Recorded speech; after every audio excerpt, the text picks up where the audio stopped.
At the heart of the British establishment are the royal palaces. Imposing. They encapsulate the very finest architecture, art, design. Lavish. It was deliberately grand, this most ostentatious statement of absolute power. And brimming with hidden gems.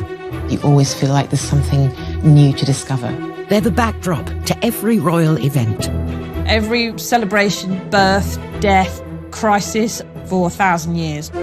In this all-new Secrets of the Royal Palaces, we gain exclusive access to these illustrious buildings and uncover their private parts. The regal bog, that would be used by Queen Victoria herself. Reveal the extraordinary royal art hidden within. The Queen's stamp collection is worth £100 million. Not a bad return on loads of pictures of yourself, really, is it? Dig up the royal palaces' dark history. George builds secret tunnels so no one could ever see him. And share fresh revelations about the royal dramas that are gripping the nation. Not a soul got anywhere near that island. I loved it a bit. This is The Secrets of the Royal Palaces.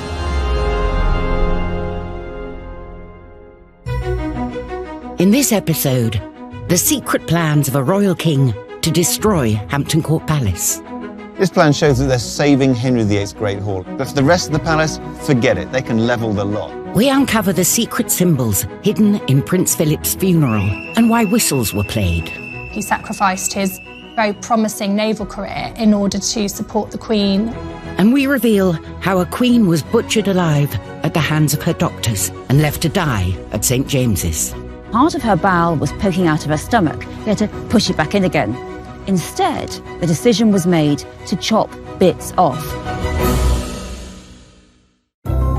Britain's royal palaces. Magnificent, sensational, extraordinary. They are the envy of the world. But of all the royal residences, Windsor Castle is the palace closest to the Queen's heart. Windsor Castle is really the home of the royal family. It's been a lived-in castle for 1,000 years. It's also the place where most members of the royal family are laid to rest, in the catacombs under St. George's Chapel. The most recent royal to be buried there was Prince Philip in April 2021, in the middle of the COVID pandemic. But it's little known that his funeral ceremony at Windsor was packed with secrets and hidden symbolism planned by the prince himself. I think he'd relished the planning of it, just as his uncle Mountbatten spent decades planning his funeral. This was a very, very personal order of service, and it was planned to show different elements of his personality. Royal coffins are usually carried on a gun carriage, but Philip's coffin arrived in an odd-looking Land Rover, a nod to Prince Philip's passion for British engineering. He was most involved in helping to customise the Land Rover that his coffin travelled on. He chose the particular shade of green that it was painted. He designed it so that his coffin would slide onto the back of it. So there were lots and lots of personal touches. His funeral procession also featured another strange vehicle, an empty riding carriage. The carriage contained just a driving cap, a whip, and a Tupperware box of sugar lumps. A reference to his favourite sport that he had helped to popularise, carriage driving. It was never really a big part of his public life. It was a private interest. But I think just how important that was to him really came to the fore during the funeral. This was also a passion he shared with friends and family. Then there was the giant flag that coated his coffin with a complex pattern of hidden messages. So his standard, his personal flag, reflecting all elements of his life. His Greek heritage, his Danish heritage, Mountbatten family, which of course was so important to him, and finally Edinburgh, as the Duke of Edinburgh, all reflected in that standard, and elements that he was clearly proud of. But there were more than visual symbols on display. His arrival in the chapel was accompanied by a series of strange sounds.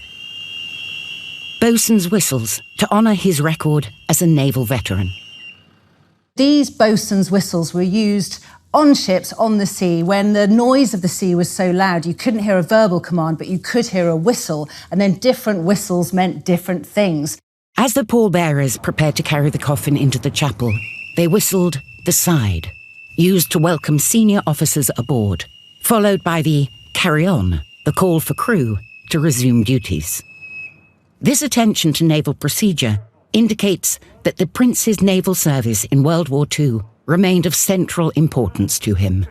It did really hit home. It really underlined this active service that he had seen. He sacrificed his very promising naval career in order to support the Queen when she became Queen.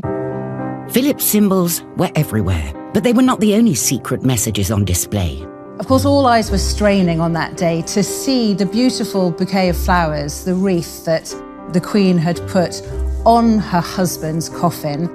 And there was a note, it certainly looked like it was handwritten. We think it said, "From Lilibet," which of course was the nickname that Prince Philip always referred to his wife as, but certainly a very private and poignant moment. With these hidden symbols, Prince Philip left a colourful and characteristic stamp on his own final state occasion. It was public and yet very private, with all these little notes to his own interests and his own hobbies and so on. You actually got more insight into who he was as a person and what mattered to him. Like him or not, Prince Philip was an incorrigible, hard-working person that we all thought we knew, and this was an appropriate send-off for him. I think it was an incredibly powerful event. Our current Queen considers Windsor her home. But the royal palaces have changing roles and purposes. Each one is a symbol of the power and personality of the monarch who favours it. They're the interplay between art and ego, money and man. Nowhere is this truer than at Hampton Court Palace. Built over 500 years ago in the reign of Henry VIII, this red brick palace has over 1,300 rooms and is spread over 6 acres.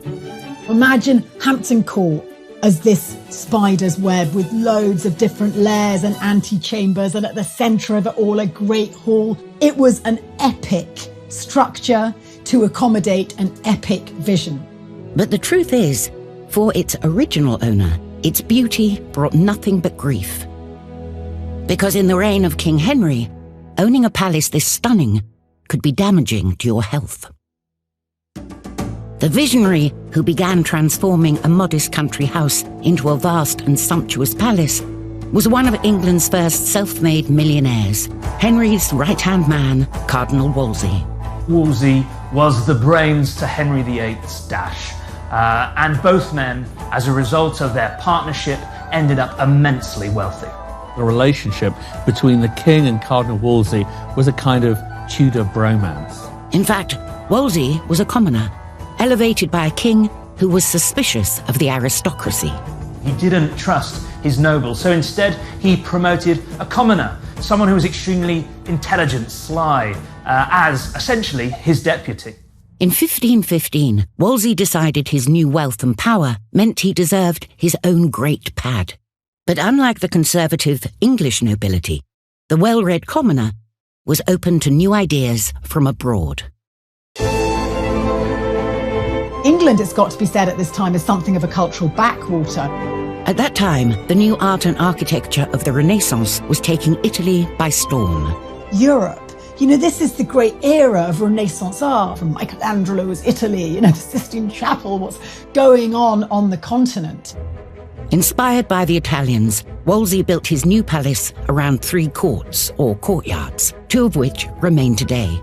But until recently, it was not realised just how much the Renaissance influenced the design. By piecing together the original palace footprint, architectural historian Jonathan Foyle has uncovered its hidden design secrets. I've got a ground plan of the palace, and ground plans can tell you a huge amount. The outside of the base court is a perfect square, but drawing a circle around that square lays out all of the parts of the kitchens and the service to the Great Hall, the middle of Clock Court.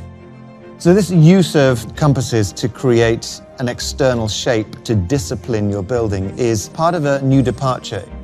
Architecturally, Hampton Court is super important. And what Wolsey did here is followed an Italian rule book and created a palace which has really no parallel in England. When it was completed, Wolsey's Hampton Court was said to be so pleasing to the eye, it outshone any of Henry's royal palaces. But its very brilliance was a mistake Wolsey would live to regret. If you build a palace that outguns the king's abodes, it's hardly tactful, is it really? And when you've got a king as paranoid as Henry VIII, that's not a good idea. Henry was a classic paranoid dictator. Soon after, when Wolsey fails to get the king a divorce, the bromance collapses. The paranoid dictator turns vengefully on his deputy, and Wolsey is desperate. Wolsey gives Henry Hampton Court as a kind of peace offering. In much the same way that you might bribe a mafia don who you think you've fallen out with because you're terrified of losing your life. The bribe did not save the cardinal. Wolsey was banished to York and later arrested for treason. He died on his way to London to stand trial. With Wolsey's downfall, Henry effectively damns his memory, and he does what many dictators have done in history, and that's basically chiseled out his name. So all over Hampton Court Palace, all indication that the palace was once owned by Wolsey disappears. So next time you visit, spare a thought for the cultured cardinal, whose vision created the first small outpost of the Renaissance in England. Coming up, we reveal a secret meeting where the Queen saved a palace and made a fortune. I think it must have dawned on HM, who's an extremely shrewd investor, that we're onto a good thing here. And how Queen Anne's palace became a place of secrets and lies. All kinds of rumours were put about saying the Queen was having a sexual affair with first Sarah and then Abigail.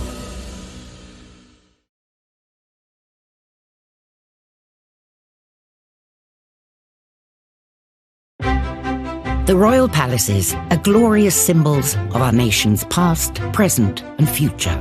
Palaces are monuments of previous monarchs, and that's what's quite fun when you look through the palaces, because they represent different eras, different generations, different monarchs, different styles of architecture.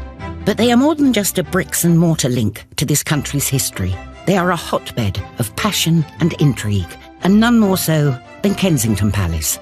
Backdrop to one of the most infamous royal sagas of secret love, blackmail and scurrilous innuendo at the 18th century court of the last Stuart monarch, Queen Anne.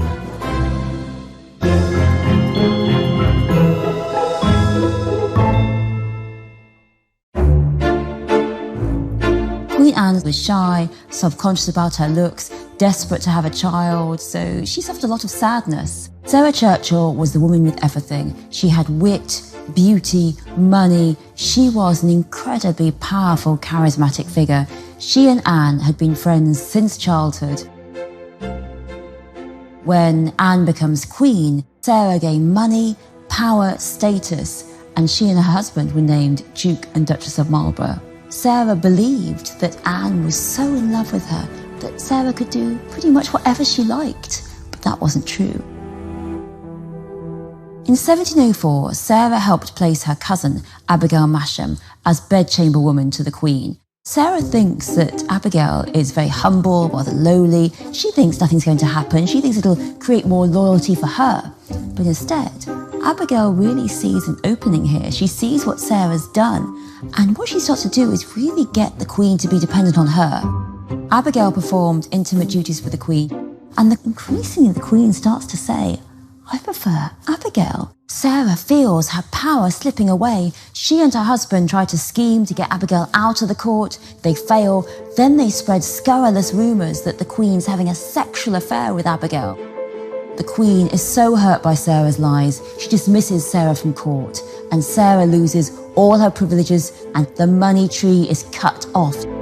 Sarah is devastated, she's furious, but Anne will not have her back. Anne really now is all about Abigail, and Abigail remains her favourite, gains all of Sarah's positions until Anne dies in 1714.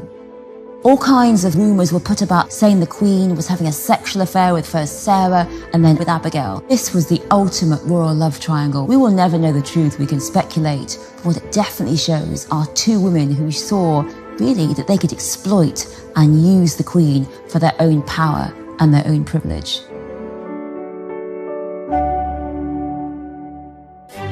Britain's royal palaces are as ancient as they are majestic, and they also play home to our royal family. It's what gives our palaces the X factor. It's why they're one of the biggest tourist attractions in the world. But neither the monarchy nor their palaces are indestructible. And in the early 1990s, it would take a top-secret royal meeting to save both the palace and arguably the monarchy itself.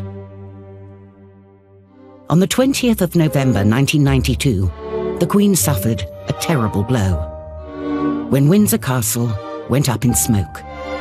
The Queen loves Windsor. I mean, that is her primary residence. So to see her primary home go up in smoke and flames must have been heart-wrenching. Although the fire was brought under control, priceless treasures were destroyed. And because both the building and its contents were so valuable, they were uninsurable. Rebuilding would cost a fortune.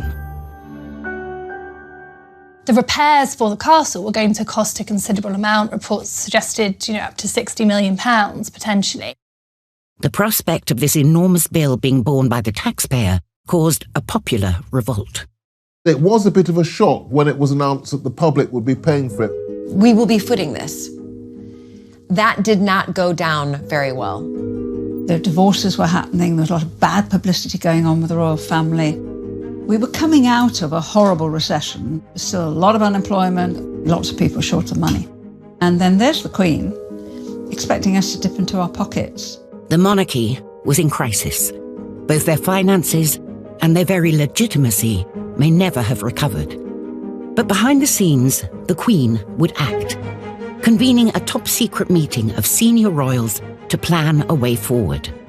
And out of it would come an extraordinary plan, devised by the Queen herself to save the castle. She would open Buckingham Palace to the public, £8 a ticket, to raise money for the repairs. It was a royal game-changer. But would it work? Found all over the country, the royal palaces of Britain come in all shapes and sizes. Britain's palaces are like the royal family themselves. They're each unique, they each have an individual style. But few are as odd as Hampton Court. Hampton Court looks like two palaces in one. Hampton Court's strange, it's a bit schizophrenic. The secret truth is that Hampton Court owes its appearance to a rollicking royal rivalry that got really out of hand. When Dutch King William III took over the English throne, he favoured Hampton Court over all the other English palaces. William III didn't care much for the palaces of London. He suffered from asthma, they didn't suit his lungs, frankly. But he also enjoyed the space and the landscape that surrounded Hampton Court because it reminded him of the Dutch palaces that he knew from his origins. But the palace was also attractive for another reason. It was where William wanted to poke his finger in the eye of his big royal rival, King Louis XIV of France.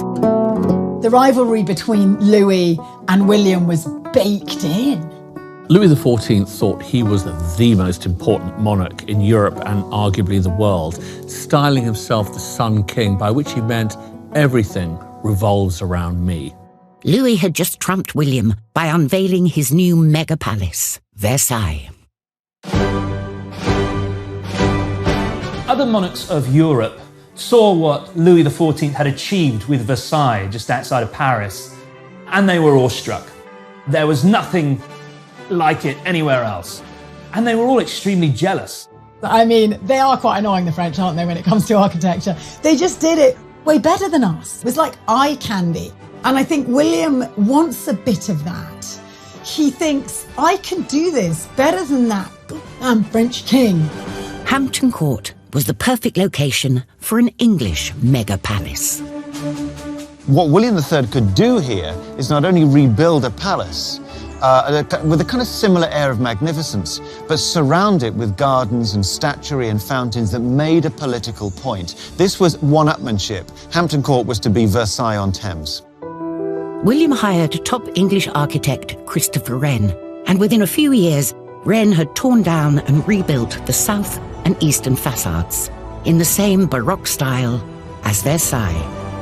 The way that the windows march along the facades in a kind of regular way, all this is part of Baroque architecture, where you have the money and you have the organization to create something which is beautifully proportioned, but also a real imposition. It's something which speaks of power. This is his response to Versailles.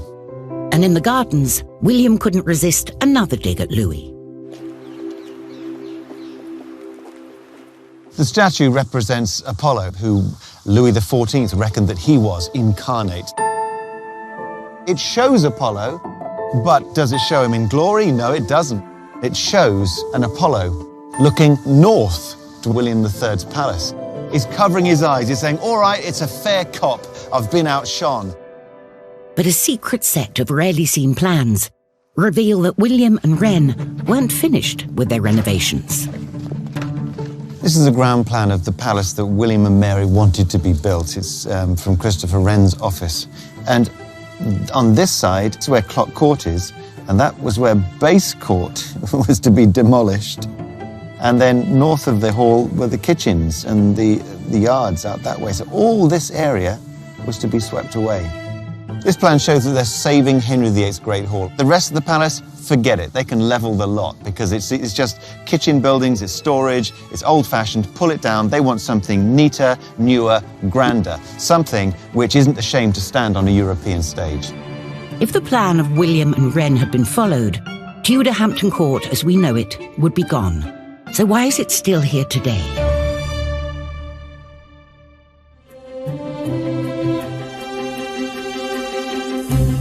One palace that has withstood the test of time is Windsor Castle. Built over 1,000 years ago, it is considered by many to be one of the most sumptuous and recognizable buildings in the world. And it's also the perfect place for a photo, from royal weddings to royal holiday snaps, summits to state occasions. A palatial palace environment is all important. The palaces are really the backdrop to British history. And Windsor Castle was the location for one of the most significant portraits Queen Victoria ever sat for. An image that has since become famous, but few now know the real reason for its existence and the sad details it contains. On the 16th of November, 1861, Queen Victoria posed for the esteemed photographer Charles Clifford. The picture was taken in the orangery at the East Terrace of Windsor Castle, which is an incredibly beautiful space, filled with tropical plants and so on. The portrait of Victoria taken at Windsor Castle was indeed impressive, a more regal look compared to previous photographs. So what we see in this portrait is Queen Victoria in a dark-coloured evening dress with a sash, wearing the diadem and jewels. She's seen at a full-length portrait and sort of turned kind of three-quarters towards the camera. She's presented in this image as a strong and incredibly powerful figure. The portrait was commissioned by Victoria's fellow monarch, Queen Isabella of Spain. Queen Isabella sent her photographer, Charles Clifford, with a portrait of herself as a gift to Queen Victoria and asked Clifford to take a portrait of Victoria to send back. So it's a kind of exchange of portraits. But Isabella had not commissioned Victoria's portrait to hang on her wall. Instead, it was intended as a carte de visite, a collector's hobby that Isabella was obsessed by. It was a huge craze in the 1860s, the collecting these tiny portrait photographs. And it became essentially a form of top trump swap, or a Pokemon card, that you would swap these, you would put them into albums, and you would collect these cards. Not just portraits of your own friends and your own family members, but also portraits of celebrities and, of course, royalty. Clifford took the photograph back to Isabella, and that was put into her own album, a carte de visite. Isabella was now the proud owner of the European top trump Victoria, and she was not the only recipient. The image would have been produced in the tens, if not hundreds of thousands, for collectors and individuals who would buy these carte de visites and paste them into albums at home. But there is another little-known secret about this photograph. Although the photo was taken in black and white, Victoria originally sat for it in a colourful dress. Probably a dark blue or purple evening gown. And that's the key to this photograph. Exactly 4 weeks later, her beloved husband, Prince Albert, died of typhoid. This has become a hugely significant portrait of Queen Victoria because immediately upon the death of Albert, she wore mourning dress, that's black clothing, for the rest of her life. And she goes into hiding at her palaces at Windsor, Balmoral and Osborne House. This photo would be the last time we saw her in anything but black. Overnight, a collectible trinket became a poignant symbol of Victoria's life and her reign. In a way, it humanises Victoria. It's an incredibly powerful photograph, but it's been powerful because we've got the context. We know what happened next.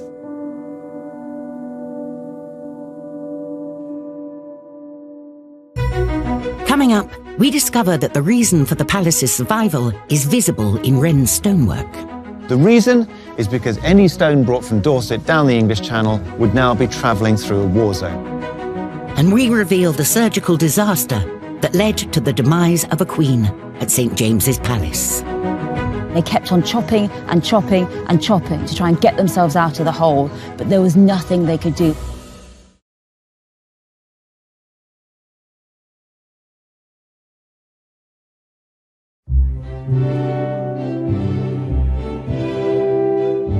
The nation's love affair with Britain's palaces is shared by our longest-serving monarch. The Queen herself has 6 official residences, including her private estate of Sandringham, the beautiful and secluded Balmoral, and her favourite, Windsor Castle. It really does feel like you're in the monarch's home, much more so than Buckingham Palace, which is monarchy HQ. Windsor Castle is the home. But when in 1992, fire consumed a large section of Windsor Castle, the resulting repair bill ran into the millions. An economic recession and successive royal scandals had left the public unwilling to foot the bill. So unknown to the public, the Queen took drastic action. Just 5 days after the fire, she convened a top-secret meeting of the most senior royals, herself, Prince Philip, and their adult children, plus 3 trusted private secretaries. They come up with quite a pretty genius plan. Open up Buckingham Palace to the public. What's extraordinary about this genius plan is that it was thought of by the Queen herself. Even if her courtiers had thought of this as a way to raise money, I don't think they would have ever approached her on this. On the 7th of August 1993, the doors of the palace opened to the public for the very first time. I was one of the first in the queue. Going into Buckingham Palace when the doors open and the flunkies invite you in is stepping over a genuine threshold, but into a world that we can only imagine. You're not getting to see, the Queen's private quarters, of course. They are very much off limits. You're seeing the official staterooms that are used for entertaining.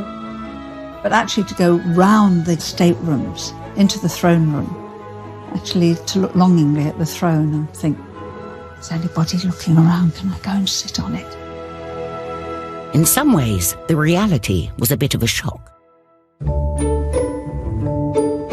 It is very grand, but it is also a very old building, and you very much do get that sense when you're inside. I was expecting huge rooms, very impressive, intending to show power and glory and all the rest of it.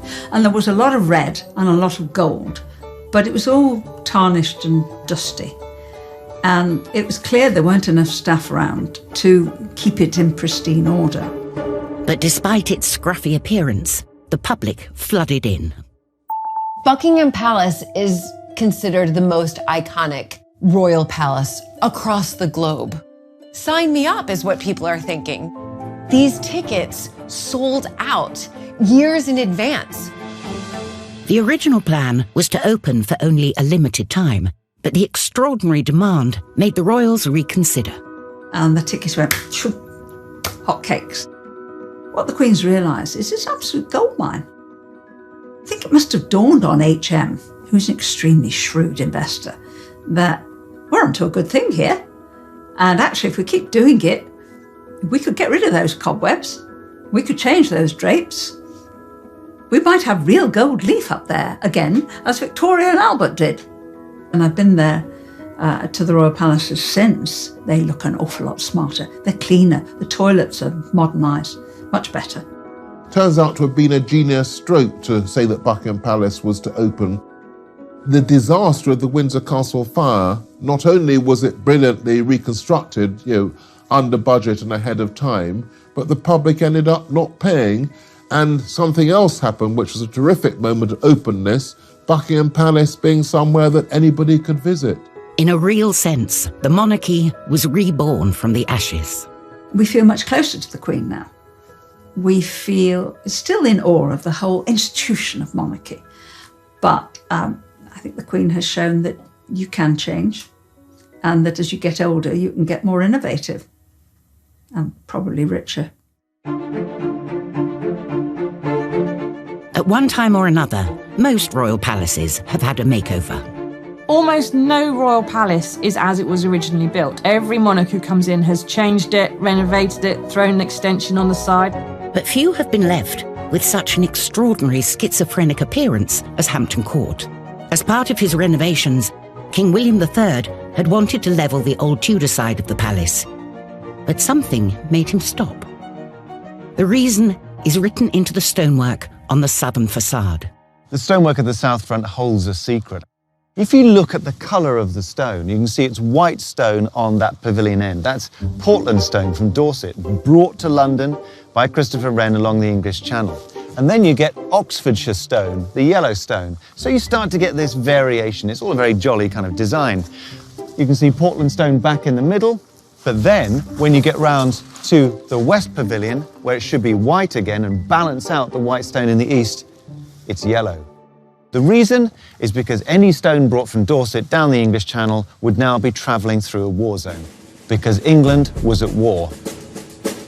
The rivalry between Louis and William had gone from bricks and mortar to muskets and cannons, in a war that would last 9 long years.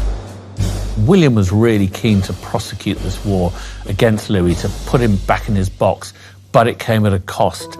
The 9 Years' War essentially ruined William III's project. He hadn't the money to spend on doing Hampton Court up as he'd originally desired. The plans for Versailles-on-Thames were shelved indefinitely, but the Tudor courts were saved, and Hampton Court remained as it is to this day, a unique blend, part English Tudor, part European Baroque. So often, war is the great destroyer of buildings. They're the first thing to go. The symbols of people and what their nations and what they stand for. In this case, it was the ambition of William and Mary that was the great threat to this palace. And ironically, it was war that stopped them in their tracks. War saved this place.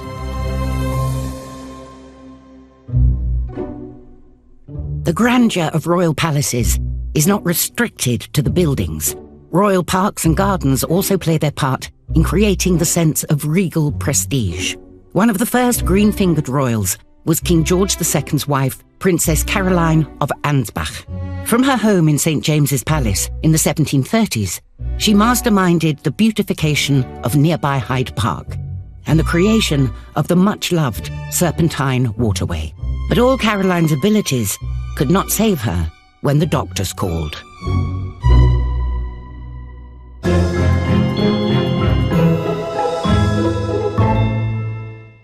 What happened was, on the 10th of November 1737, she began to feel great pain at her royal reception. All the doctors came to see her, they all checked on her, they all looked at her, and in the end they realised that what she had was what we call a hernia now, probably an after effect of childbirth, easily treatable, very common.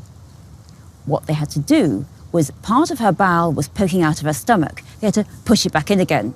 Instead, the decision was made to chop bits off. Caroline underwent daily surgery at the hands of Dr. Ranby in her bedchamber. He was cutting her, chopping her every day, and This is the worst thing. There was no pain relief. There was no opium. There was no alcohol. She was fully conscious through all this chopping and cutting of her bowel. And Dr. Ramby was directed by his colleague, the aged Dr. Boussier, who by this point was 90. So the 90-year-old was telling Dr. Ramby where to cut. It seems to me that they realised they made a mistake by the first chopping, and they kept on chopping and chopping and chopping to try and get themselves out of the hole. But there was nothing they could do. After 11 days of non-stop surgery, Caroline's bowel burst. The doctors realised they'd pretty much killed her. There was nothing they could do, and she was left to bleed painfully to death. 3 days later, she died at St. James's Palace, just 54, with her husband, the king, holding her hand. The tragic irony is that Caroline was the queen. She was so powerful, she was so wealthy, so she was surrounded by these doctors. Had she been too poor to see a doctor, she would probably have survived. Coming up, the tale of the Windsor's forgotten African prince. He died at the age of 18 of pleurisy, but I would also argue of a broken heart. And a priceless palace royal clock with a curious history. These objects simply shouldn't be together. It really is just a bizarre ensemble.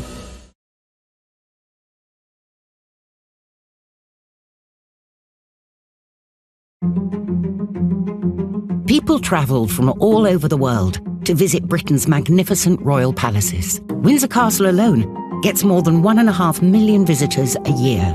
But in the 19th century, one visitor was there very much against his will, and his bones still rest in the grounds of Windsor Castle today.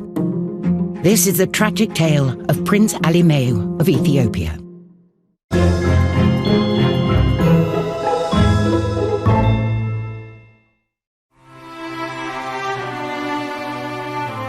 In the 1860s, the King of Ethiopia, Prince Alimeu's father, he was threatened on all sides by uprisings. He begged the British Empire for help. The British Empire completely ignored him. And finally, exasperated by being ignored, the king took hostage some British people who were in Ethiopia. And at this, the British Empire saw red. They sent in thousands of soldiers who were determined to seek revenge. And met by this huge army, the king committed suicide, the soldiers looted the castle, they took all the Ethiopian treasures. The British took the Empress and the Crown Prince back to England. His mother died on the journey, and Prince Alimeu was adopted off into a military family, Captain Speedy, who was kind to him, but then just a few years later, he was sent off to another family. And what you see with Prince Alimeu is he was really treated like a public possession. He was paraded around.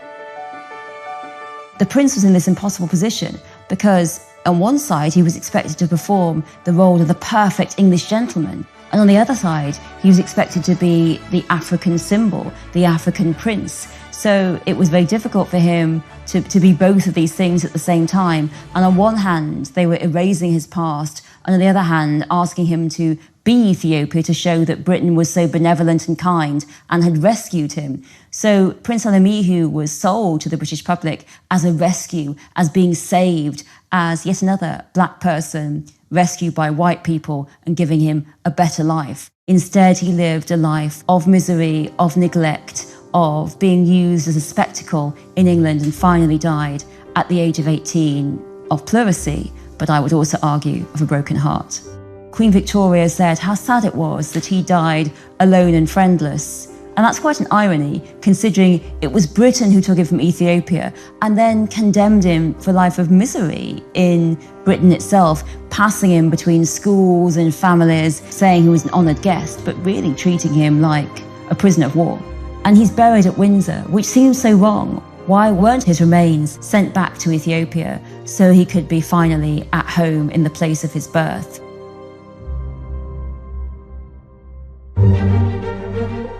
Britain's royal palaces are loved for their imposing architecture, but they are also cherished for the beautiful objects that fill their interiors. The Royal Collection is one of the largest, the greatest, the most important art collections anywhere in the world. It's worth countless billions of pounds.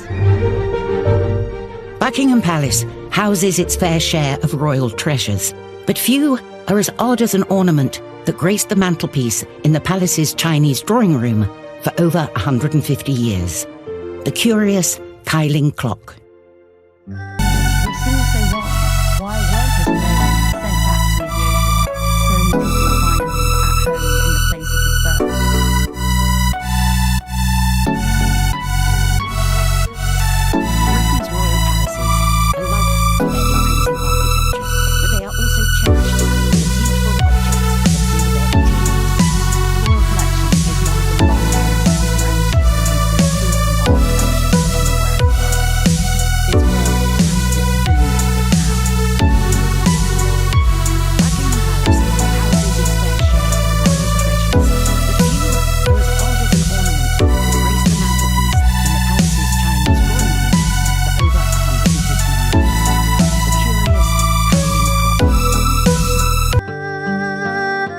First sight, it looks like it's a classic Chinese piece. So you've got these two wonderful turquoise lions. You've got foliage reminiscent of Chinese symbols like the lotus and the sunflower. But actually, when you start to look more closely, you realise that all is not exactly as it seems. To start with, it's not just Chinese. When you look at the top, there's another little figure. This is also porcelain, but it's Japanese. It's the Japanese god of luck. And it gets more confusing. Although the sculptures come from Asia, the clock was made in France. The clock mechanism itself is entirely French, as is the case and also the gilt bronze base. These objects simply shouldn't be together. You've got these figurines from China, you've got something from Japan, you've got a clock element from France. It really is just a bizarre ensemble. The clock's creation can be traced back to the royal family's own bizarre ensemble, George IV. The wayward Playboy prince commissioned it in the 1820s as decoration for the exotic pavilion he was building in Brighton. George IV had incredibly wide, eclectic tastes, and this piece was perfect for his pleasure palace at Brighton, which was itself this incredible fusion of Asian and European styles. It is so Prince Regent. I'm not entirely convinced he's successfully made a beautiful object, but it really does give us an insight into the sort of person he was. But when his straight-laced niece Queen Victoria came to the throne, she was not amused by his exotic pleasure palace and quickly got rid of it. In the winter of 1847, the Queen totally strips Brighton Pavilion of everything. So paintings, furniture, decorative arts. The Keiling clock itself gets taken away and shipped off to Buckingham Palace. Which is why the peculiar Keiling clock ended up ensconced in London, separated for 170 years from its outlandish pavilion home. But just recently, they've been reunited. In 2019, the Keiling clock did come home to Brighton. While Buckingham Palace was being renovated, the Queen loaned it back. It's back in this ornate chinoiserie-inspired interior for which it was originally intended. So it's just fantastic that people have had the chance to see it back in its pride of place. It's had a chance to come home after nearly 170 years.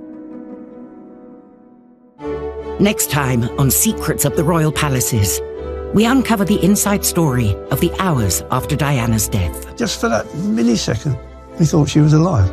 We reveal how even royal palaces couldn't protect a prince's private lives. Scotland Yard told the royals this is serious and it is illegal. And we find out who captured one of the most intimate portraits of the Queen at Windsor. She likes a sense of humour. There is a fondness there.